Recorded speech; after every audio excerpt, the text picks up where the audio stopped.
Hello everyone, welcome back.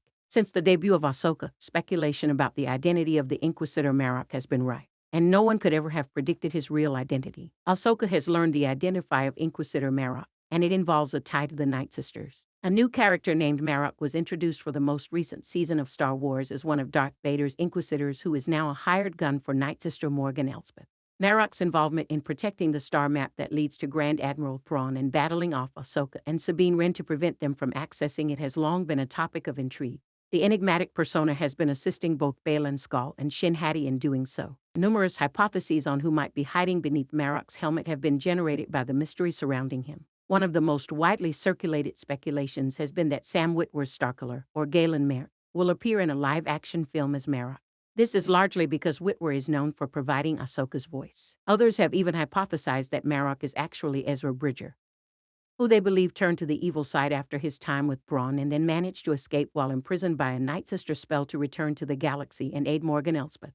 Paris Safi, the Jedi who betrayed Ahsoka in Star Wars, The Clone Wars, was one theory put forth. Marrok's identity has been a popular issue since the series' debut, with even more characters than these being hypothesized, and nobody could have ever imagined his genuine identity. It has been reported that Marrok is one of the last Inquisitors still alive who served Darth Vader, which is an intriguing fact in and of itself.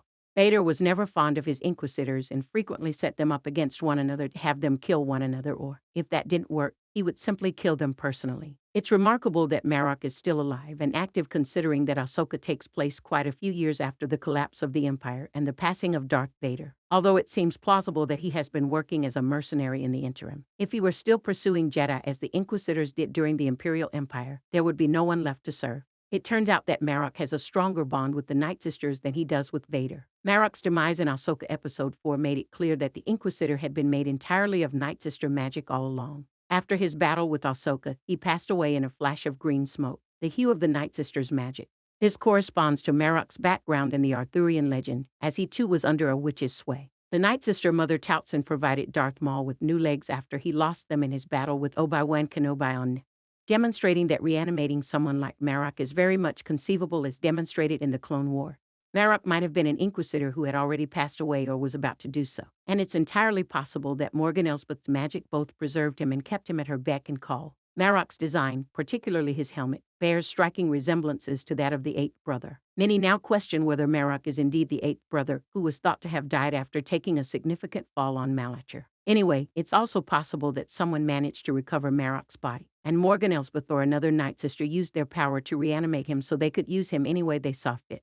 Given how Marrok's body erupted in a cloud of green smoke as he passed away, it would make more sense if he was a Night Brother. He might have discovered the Eighth Brother's armor and utilized it to protect himself, or he might genuinely be a Night Brother who worked with Morgan before serving as an Inquisitor. While it would have been exciting to learn that a character like Starkiller or Ezra was actually Marrok, none of the hypotheses really made sense when compared to the characters' backstories and the broader plot of Ahsoka. Early on in the series, it was established that the plot would take place in a different galaxy, a setting that other Star Wars characters wouldn't find particularly interesting unless they also had a connection to or affiliation with Thrawn. To simply go back and collect Thrawn with the rest of Morgan's team, Ezra would have had to return to the galaxy without him. It makes a lot more sense for this story and its characters if Marrok is connected to the Nightsisters and their magic.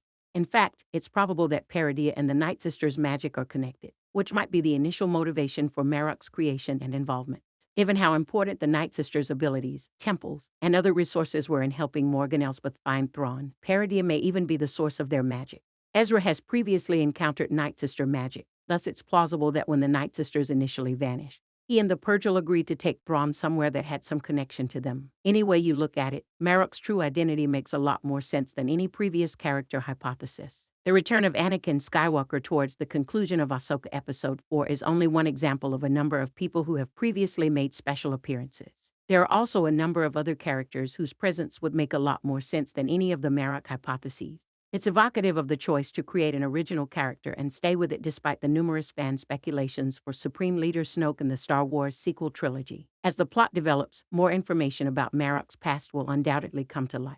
But the series has already benefited much from the discovery of this crucial connection between him and the Nightsisters. Thank you for watching. Don't forget to subscribe.